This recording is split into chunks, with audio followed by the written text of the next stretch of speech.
Hi you guys, and welcome back to another true crime and makeup time video. If you're new here, my name is Zara and I post a new true crime video every single week. So if you love makeup and you love true crime, go ahead and hit that subscribe button.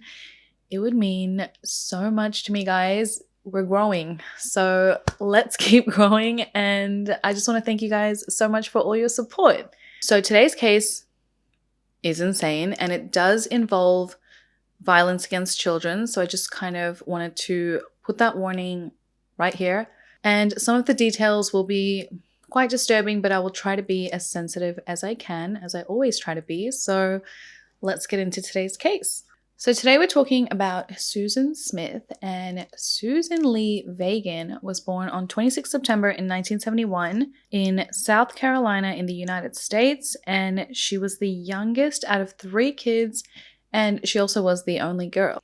When it comes to traumatic childhoods, I mean, Susan had it really bad. No one, reading her story would ever say that she had an easy road, and some would probably even question how she even made it. And truthfully, at some points, she almost didn't. Starting at a very early age, just something horrible occurred in Susan's life. And this happened in 1977 when her father, Harry, he committed suicide when she was just 6 years old. She was a little girl. Susan tried to, navigate through this grief by keeping audio recordings of his voice and his coin collection. But when she was 13, she almost wanted to follow in her father's footsteps, and she attempted her first suicide attempt. And as if that wasn't bad enough, when her father passed away, a few years later, her mother remarried, and her new stepfather, adding to all the bad things in her life, began molesting her.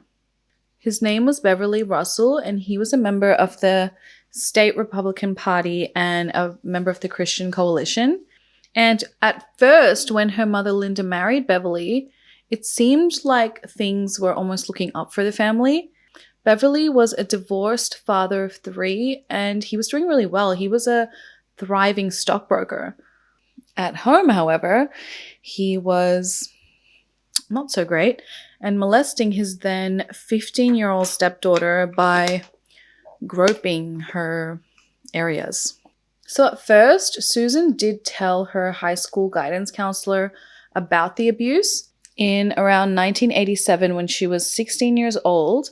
And obviously the school ended up speaking to Linda, Susan's mother, and Linda confronts Beverly about it. But all he did was swore to never do it again, and then they agreed to go and do family therapy together. And then even though, it was revealed, she confronted him and he, promised he would never do it again, he just continued abusing her. There were no consequences. Why would he stop? Later that year, when she was around 17, she attempted suicide once again. So at the time, she was working part-time at a Winnie-Dixie supermarket, and she was having an affair with a married older coworker. And when he broke it off, she, lost it, and she attempted suicide by overdosing on aspirin. Doctors diagnosed her with adjustment behavior and just blamed the suicide attempts on stress. I mean, do you attempt suicide only when you're stressed out? There has to be more to it. It can't just be as simple as stress, So although her life, at home was pretty troubled, she actually did really well in school, and she seemed to get along with everyone, and she was actually very popular. She was known at school as super friendly and fun, and she, did a lot of good deeds, and everyone liked her. It was almost like Susan was living 2 lives, one life where she was struggling with the horrific death of her father, something she had to witness at such a young age, or deal with, I would say, at a young age. And then on top of that, having to deal with the horrendous stepfather. And then the other was this popular girl who was, the life and soul of the party and just doing really well at school and living her best life in a way. But as Susan got older, the cracks were beginning to show when she began dating this older married man. And she was a girl who was starved of affection and love, and she was just so desperate to get all this that she that this relationship just became everything to her. Like it was her whole life. Susan, being a young teenager, wanted that fairy tale life, and the married man obviously was with her for all the wrong reasons. And despite this relationship being really rocky, Susan managed to graduate high school with flying colors. Then this married man, he broke up with her, and her life just fell to pieces. She was just a young girl with her whole life in front of her. But here she was on her second suicide attempt, feeling abandoned and used, all over again.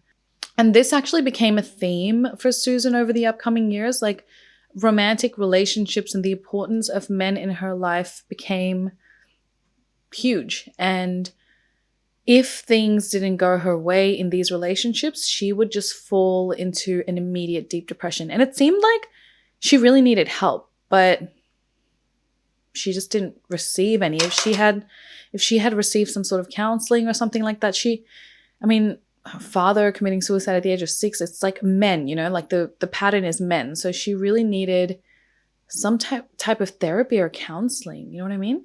So plagued by all this lifelong trauma, I guess she found her ray of sunlight when she met David Smith at the age of 19 in the year 1990. And he was raised a Jehovah's Witness by strict parents. They got married pretty quickly, only about a year after dating, and they soon decided to start a family of their own. And she was 19 at the time when they got married, and when they got married, she was already 2 months pregnant. And David, he was 20 years old at the time, but he also had been through some trauma that, they shared sort of some similar backgrounds where he lost his brother to Crohn's disease, and then his father attempted suicide in that same year. So I guess they sort of bonded on their traumas. They had 2 beautiful boys, Michael Daniel, who was born in 1991, and Alexander Tyler, who was born in 1993. And at first they looked like the perfect couple, they had a beautiful little family and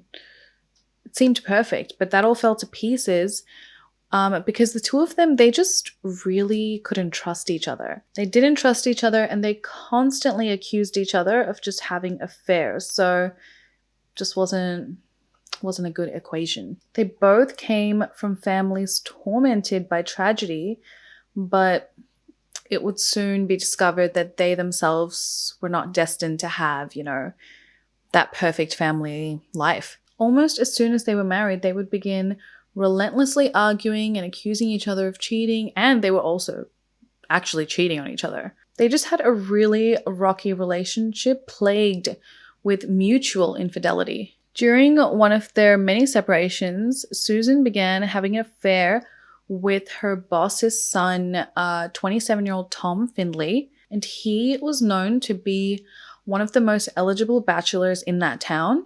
And when she was with Tom, Susan began thinking that, okay, you know what? I can finally have some stability in my life. But she was mistaken. Tom and Susan, had a lot of fun, but as usual, they both wanted different things. It seemed that Tom, he was just looking for some no strings attached fun, but Susan, as usual, always wanted more. Tom, he was 27 years old. He was not looking for the responsibility of a ready-made family. That's not what he was looking for.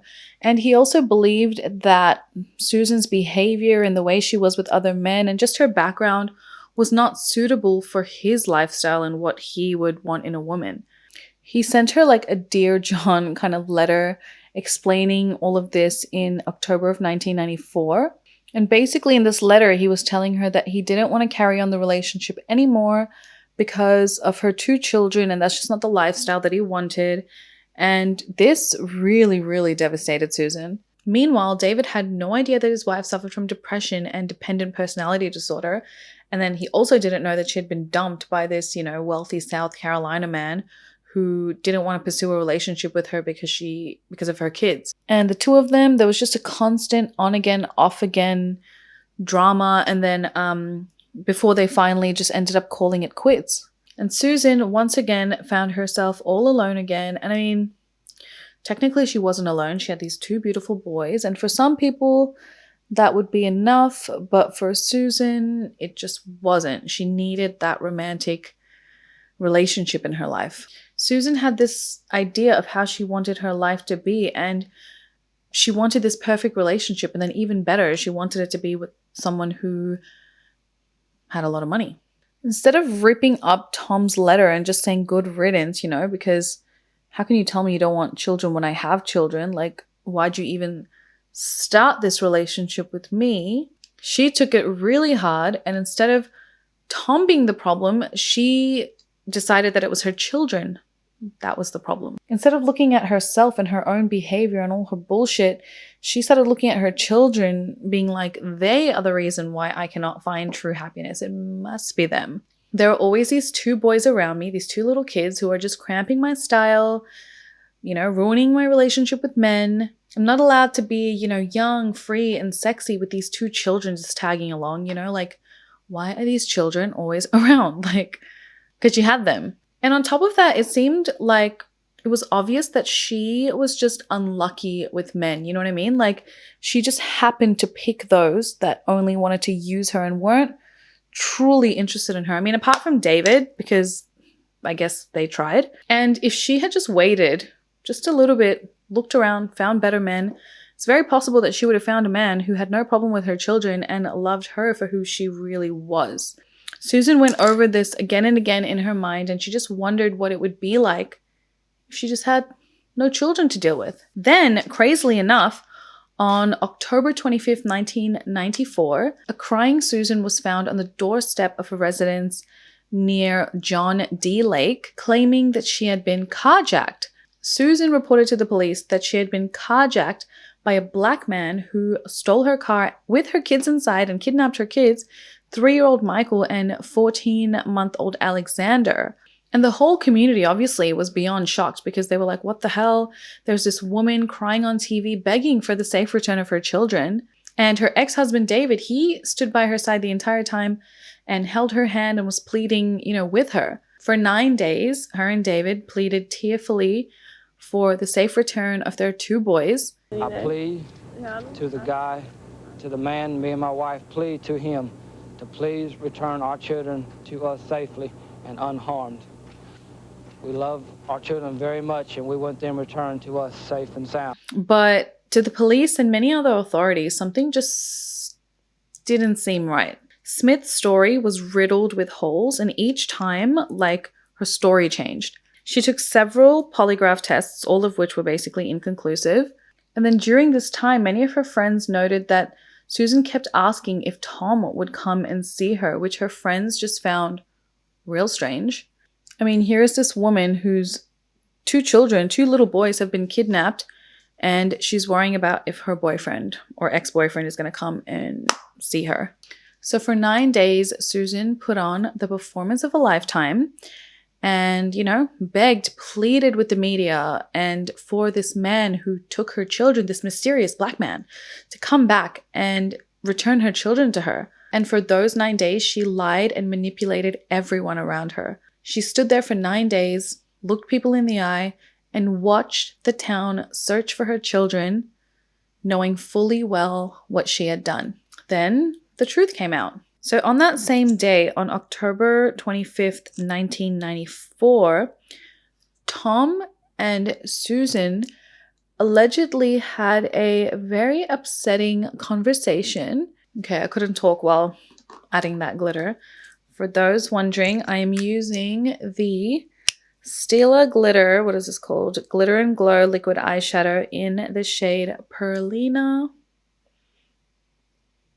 Okay, so on that day, October 25th, 1994, Tom and Susan had this particularly upsetting conversation because from what Tom recalls, Susan was upset because she believed that David knew some information that he was going to make public about Susan, and she was upset from this because she didn't, want this information to go public. Then, during this conversation, she ends up insulting Tom by claiming that she had slept with his own father. Tom ends up getting upset and he's like, okay, get out. So 3 hours later, Susan decided, well, if Tom didn't want the children, didn't want to be with me because of my children, I have to get my children out of the picture. Just 3 hours later, Susan takes Michael and Alexander puts them in her 1990 Mazda Protege, and goes for a drive. As she approaches John D. Lake, she rolls her car into the water and then fled the scene, leaving her 2 boys to drown inside the vehicle. She left her sweet baby boys trapped in the car with no help, no chance at survival, strapped tightly into the car, and just left them to die. Did she watch? Did she watch as the car was submerged? Like, who does that? She would have just stood there watching the car roll in and watching her kids die. Susan then reports her car as stolen and tells the police that a black man had, stolen her car and kidnapped the children, with the 2 children inside the car still, and that now the children are missing.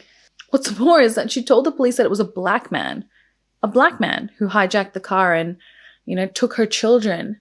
Perhaps she was assuming that by pinning it on a minority, it would have been more believable or would have made her look more like a victim, and that people would feel extremely sorry for her, which for a while it did work, until all her lies came crashing down and the truth of what happened to her children was revealed.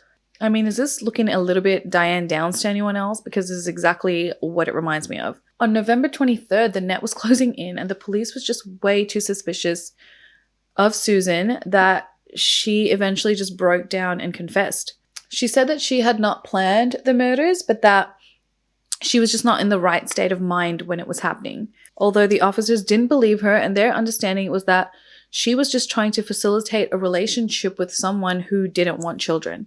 She was then charged and arrested on 2 counts of murder, and her trial began soon thereafter. During her 1995 trial, her defense attorney, David Brooke, argued that her actions were rooted in mental illness, based on the childhood she endured, the suicide of her father, the sexual abuses, and all the emotional rejections. They called in several expert witnesses, and their claim was that Susan wanted to commit suicide. She had attempted that before, and she wanted to roll the car into the lake to kill herself and her 2 boys. Like, that's any better. You're still freaking murdering 2 innocent people, children. Ugh.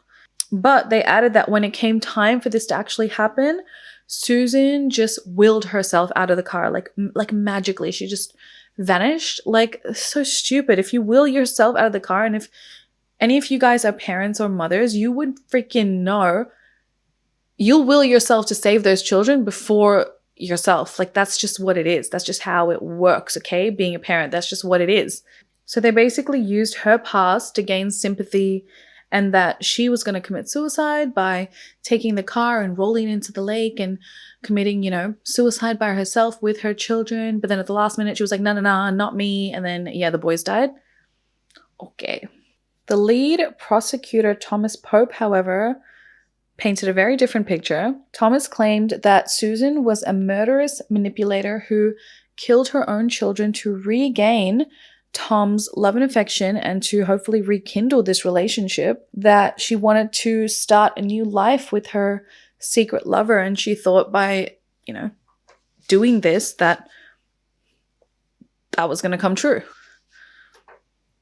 Okay, guys, I'm trying out this new setting powder. This is by the brand One Size, and it's in the shade Translucent, and you guys know I'm loyal to my Laura Mercier, so hopefully I like this one. This one's just like a little mini sample. Well, it's not really mini. It's a lot in there. I'll probably never finish it. So the prosecution claimed that she had killed her children to rekindle this relationship with Tom. And if this was the fact, like, what was she thinking? He was going to be like, oh my God, I told you I didn't want kids, and your kids are now dead? Oh my goodness, you're my dream girl. Yeah, okay. So remember I said before that the day that the crime took place, that Tom and Susan got into like this heated conversation or argument or whatever about David, the ex-husband, knowing something about Susan that she didn't want to come out, that she was afraid was going to be like brought to the public. Well, it would later be revealed that, are you ready for this? Susan continued having sexual relations with her stepfather. Yikes. In 1989, when Susan was seeing a psychologist, okay, this powder is actually really nice. Do you see how full coverage it is for translucent powder? That's pretty cool.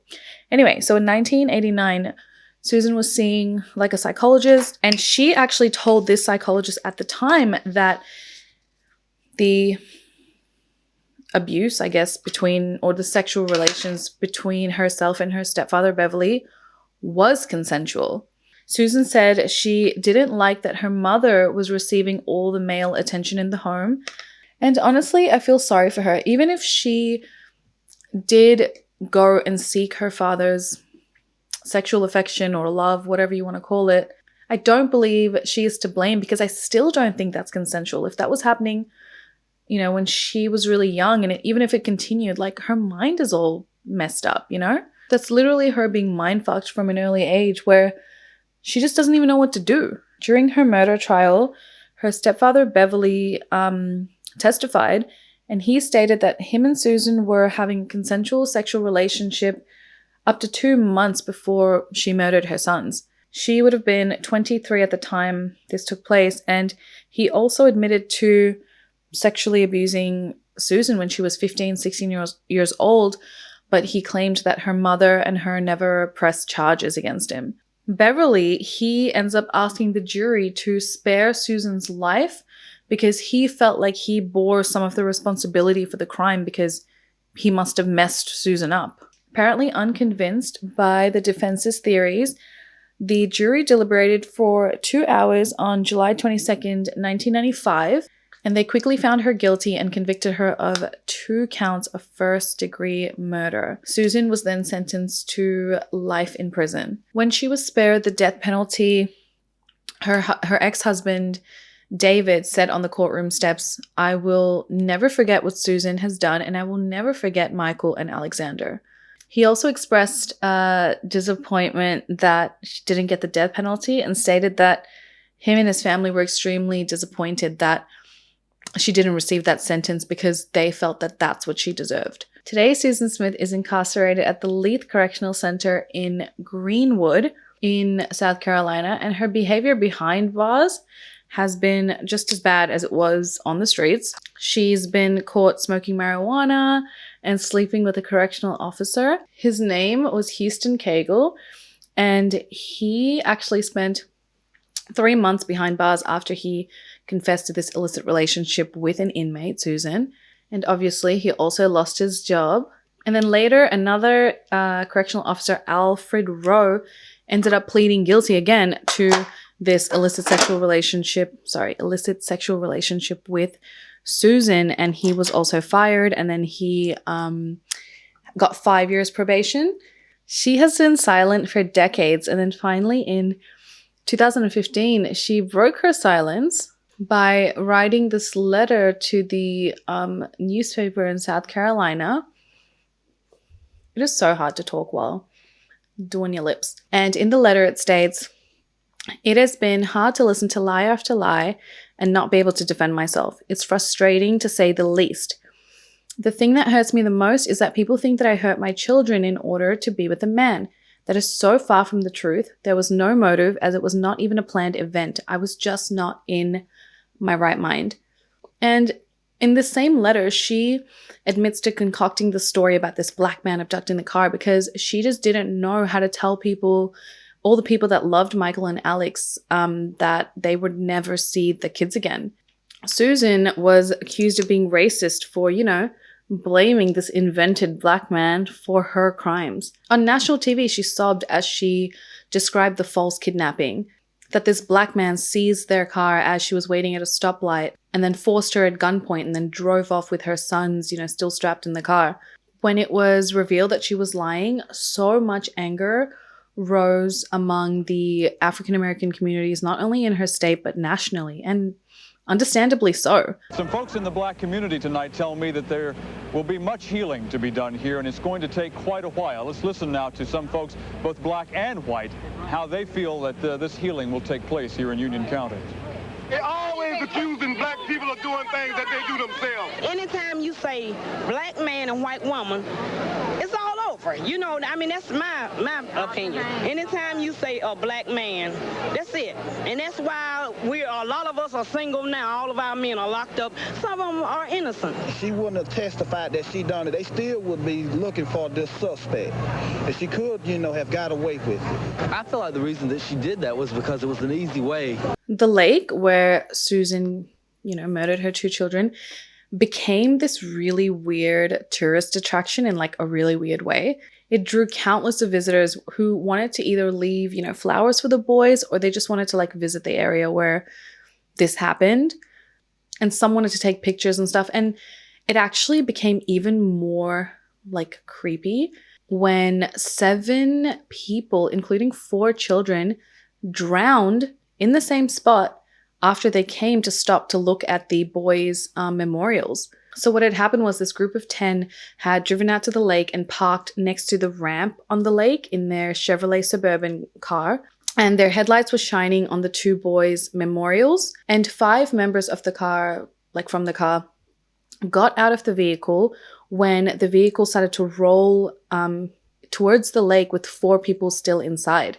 And those 4 people were 3 children and 1 adult. And as the van was rolling, it passed between the boys' 2 memorials. It knocked over this tree that was planted, in honor of those boys, Michael and Alex. And it slid down the embankment. It was pretty steep, into about 15 feet or 4.5 meters of water. Like, that's pretty deep. So 4 of them are now in the vehicle in the lake. 3 adults, including one of the adults was actually the mother of the 3 children in the vehicle. It was her family that was drowning. Oh, it's gonna be creeps. And these 3 adults, they dived in trying to help this vehicle and the people in the vehicle, and they unfortunately drowned. And the father of those 3 children, so the whole family, the father, the mother, and those 3 children, the father of the children was behind the wheel, so he was the driver. And when the car was recovered, the gear shift was found in park. So it's crazy that it still rolled. Like, everything was on and right. That's so scary. It's like that lake is haunted. So even now, Susan claims that whatever she did that day was just like a break, like a temporary mental insanity moment from her normal state of mind. And majority of opinions side with the prosecution's version that, she killed her children to have this relationship with Tom. The state will actually have to consider Susan's version or pleas in 2024 when she will be up for parole. And that's the year she also turns 50, I think. So although she's eligible for parole in 2 years, 2 years, I wonder if the board will actually release her given how serious her crime was. And not to mention that, the fact that she's doing all this drama in prison, she's causing a ruckus. So it's not really looking good for her.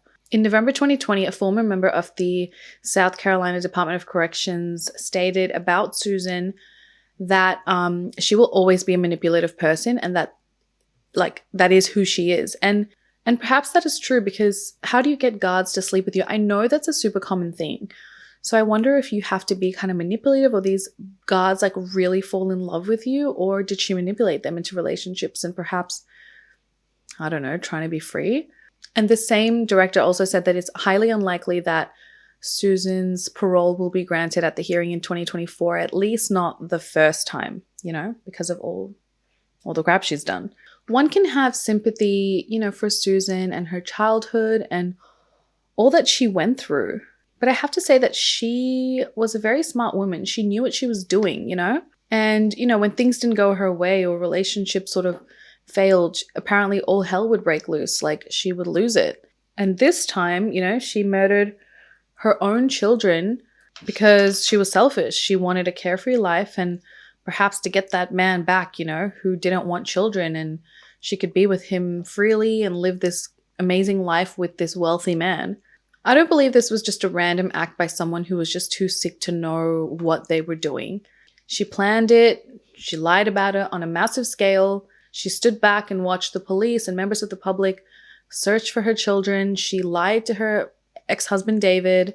She managed to carry on this performance, convincing people around her, at least for a while, for 9 days. And one can only imagine how David felt. He stood by her side supporting her. And, you know, can you imagine what they were going through privately, like during those 9 days? He was worried sick about his children, and then finding out someone had killed them, and then finding out that the someone who killed them was his ex-wife, the mother of his children, like the mother he had been comforting this whole time. Like, he must have truly, truly had a really, really difficult time with this, and he has to just live with this forever without any justice. I know she's in jail, but it just doesn't feel right. His children died for no reason. So what do you guys think of this case? I really, really hate it when children are involved in these types of cases, or just in cases in general. I always think about how they felt, you know, like what those two boys must have been feeling in that car, how scared they must have been. And then to see that the person doing this to them was their own, oh my God, I'm going to cry. To see that the person that's doing this to them was their own mother, a 3-year-old boy. At that age, it's enough for them to know, like, that's my mom. She's there to protect me. Like, I don't even know how he must have been feeling watching her do this to them. Like, maybe he couldn't watch, but knowing that she was doing this to them, you know? Was he holding his brother's hand? You know what I mean? Was he comforting him? Oh my God, just the thought. Like, don't think about it, guys. Don't think about it. I just wish that also there was like more awareness or help or clear advice for parents who just don't want to be parents anymore, or who are struggling to be parents. Like, I get it. It's not easy, but you're choosing to have these children, you know? She could have given the boys to David, you know, full time. Just release custody to David if she wanted to be with Tom that bad. You know, and not only that, like, before you do something this crazy, why not ask Tom, hey, if I gave up custody, right, of my children, I no longer have custody, giving it up to their father, would you still want to be with me? Like, is that the determining factor of our relationship? Is this where it's going? Is that what you want from me? And I'm not saying that's right, like that she should do that for a man, but what I'm saying is, because more often than not, these men, they're like, I don't want children. I mean, if a man really loves you, he's going to love your kids. You know what I mean? Like, he's just going to do it. Like, unless he really hates children, he's some type of sicko, then he needs to go away. You shouldn't be with a man like that anyway. Yeah, because more often than not, they say it's about the kids, but if they truly love you, I believe nothing will stop them, you know? And he probably just wanted to end it with Susan, and that was his excuse. He was like, what is a reason I can end it with Susan? Something that she cannot change, you know? You've got kids. You can't change that fact. So you know what? We're done. And then she's like, oh, yeah, I can change that. I can get rid of my kids. Like, who would think someone would do that? You know, it's insane. So let me know your thoughts on this case, guys. I feel like it's like another version of Diane Downs, but for some reason, Diane Downs really pisses me off, but this one really pisses me off too. So like the fact that she has like audacity, you know, in jail, and she's like doing her thing. I don't know, it annoys me. Let me know your thoughts. I hope you guys enjoyed today's video, and I will see you in the next one. If you want to watch some more, click here, and I'll see you in my next one, guys. Besitos. Mwah. Bye.